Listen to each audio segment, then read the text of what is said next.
भारत में लोकतांत्रिक अधिकारों की रक्षा करना और अपने विचारों को बिना किसी डर के व्यक्त करना नागरिकों का मौलिक अधिकार है। इस अधिकार का प्रयोग कई बार जनता और राजनीतिक दल अपनी चिंताओं और विरोध के रूप में करते हैं। हाल ही में पटना में युवा कांग्रेस के कार्यकर्ताओं ने नेशनल हेराल्ड केस में राहुल गांधी और सोनिया गांधी के खिलाफ प्रवर्तन निदेशालय यानी कि ईडी की कार्यवाही के विरोध में बड़ा प्रदर्शन किया। आपको बता देते हैं, इस नाटक के कारण न केवल शहर की यातायात व्यवस्था बाधित हुई बल्कि राजनीतिक दृष्टिकोण से भी कई सवाल उठे खड़े हुए हैं। आपको बता देते हैं कि युवा कांग्रेस के कार्यकर्ताओं ने प्रदर्शन के दौरान पटना के सचिवालय हॉल्ट स्टेशन पर एक ट्रेन को रोक दिया और रेलवे ट्रैक पर लेट गए। इस घटनाक्रम ने कुछ समय के लिए अफरा तफरी का माहौल बना दिया। वहीं प्रदर्शनकारियों का आरोप था कि मोदी सरकार राहुल गांधी की बढ़ती लोकप्रियता और उनकी मुखरता से परेशान है।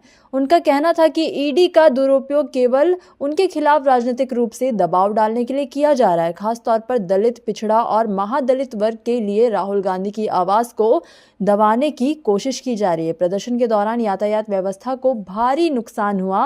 वहीं सचिवालय हॉल्ट पर ट्रेन पुलिस को प्रदर्शनकारियों को हटाने में बहुत कठिनाइयों का सामना करना पड़ा। हालांकि रेलवे सुरक्षा बल और पुलिस ने स्थिति को संभालते हुए ट्रेन को फिर से रवाना किया।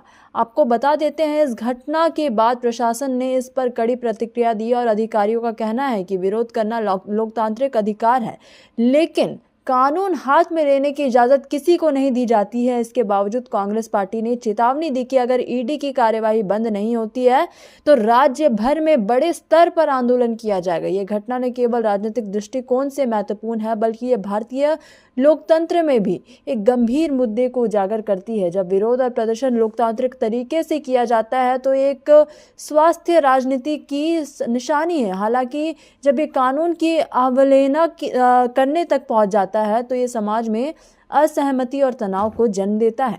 अगर हम निष्कर्ष की बात करें तो निष्कर्ष इसका ये निकलता है कि विरोध करना हर नागरिक का अधिकार है, लेकिन ये ज़रूरी है कि वो सही तरीके से किया जाए। वही प्रदर्शनकारियों को अपनी आवाज़ उठाने का पूरा हक है, लेकिन कानून का पालन करते हुए बिना किसी को परेशान किए ये किया जाना चाहिए। ये घटना इस बात को याद दिलाती है कि राजनीतिक असहमति के बावजूद समाज में शांति और अव्यवस्था को हटाए रखना है और व्यवस्था को बनाए रखना भी हमारी जिम्मेदारी है। Bureau report, city post live.